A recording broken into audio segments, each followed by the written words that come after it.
বৰ্তমান দেখা গৈ আছে যে অসমৰ যিটো পৰিস্থিতি, অসমৰ পৰিস্থিতি সাপেক্ষে অসমত যিটো সাম্প্ৰদায়িকতা বিজেপি চৰকাৰে আৰম্ভ কৰিছে, হিন্দু মুছলিম বুদ্ধ খ্ৰীষ্টান সাম্প্ৰদায়িকতা যিটো আৰম্ভ কৰিছে, এই সাম্প্ৰদায়িকতাৰ নিৰ্মূল কৰাৰ কাৰণে আমাৰ কংগ্ৰেছ দলে এইবাৰ অসমত গৌৰৱ গগৈ সভাপতি হোৱাৰ পিছৰ পৰা তেখেতৰ নেতৃত্বত গোটেই অসমত শদিয়াৰ পৰা ধুবুৰীলৈ যিটো কংগ্ৰেছৰ এটা ঢৌ আনিছে, যিটো বাতাবৰণ আনিছে, ইয়াৰ দ্বাৰা স্পষ্ট বুজা গৈ আছে যে অসমত সাম্প্ৰদায়িকতা যিটো ব্যক্তিগত তাৰমানে তেওঁলোকৰ স্বাৰ্থৰ যিটো ৰাজনীতি চলাইছে,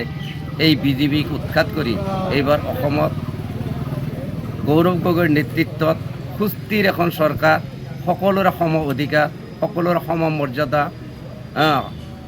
লৈ অসমত দিছপুৰত এখন তাৰমানে সুস্থিৰ চৰকাৰ গঠন কৰিব বুলি কংগ্ৰেছে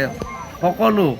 অসমৰ বিভিন্ন অঞ্চলত বিভিন্ন সমষ্টিৰ কংগ্ৰেছীয় বন্ধু বান্ধৱীসকলে মাৰ বান্ধি থিয় হৈছে যে এইবাৰ বিজেপি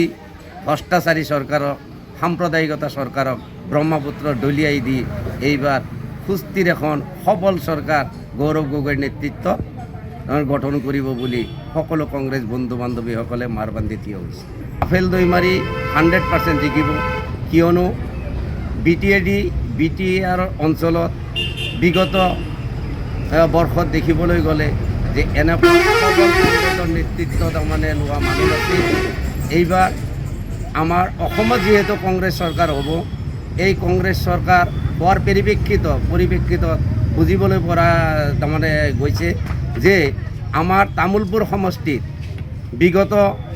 বৰ্ষত কংগ্ৰেছৰ যদিও MLA নাছিল মাজত, এইবাৰ আমাৰ ৰাফেল দৈমাৰী এজন তাৰমানে সবল প্ৰাৰ্থী। কেনেকুৱা সবল? সুস্থ, জ্ঞানী, শিক্ষিত আৰু চাৰিওফালৰ পৰা তাৰমানে যোগ্য প্ৰাৰ্থী হিচাপে তেখেতে তাৰমানে জিকিব বুলি তাৰমানে সকলোৱে তেখেতৰ পিছত লাগিছে। ধৰ্ম বৰ্ণ নিৰ্বিশেষে খ্ৰীষ্টান, বৌদ্ধ, জৈন, মুছলিম, হিন্দু, বড়ো, আদিবাসী সকলোৱে তেখেতক জয়যুক্ত কৰাৰ কাৰণে তেখেতৰ পিছত তাৰমানে মাৰ বান্ধি থিয় হৈছে। এইবাৰ ৰাফেল দৈমাৰীক এই দুই নেতা, হাই প্ৰফাইল নেতা বিশ্বজিৎ দৈমাৰী আৰু প্ৰমোদ বৰদেৱক পৰাজিত কৰি বিপুল ভোটত জয়যুক্ত কৰিব বুলি তাৰমানে আশা ৰাখিছোঁ। আৰু তেখেতে অকল MLA হিচাপে তাৰমানে নহয়, গৌৰৱ গগৈৰ নেতৃত্ব যেতিয়া আমাৰ দিছপুৰত তাৰমানে চৰকাৰ হ'ব কংগ্ৰেছৰ, তেতিয়া তেখেতক তাৰমানে মিনিষ্টাৰ এটা তাৰমানে মিনিষ্টাৰী পাব বুলি আমি আশা ৰাখিছোঁ।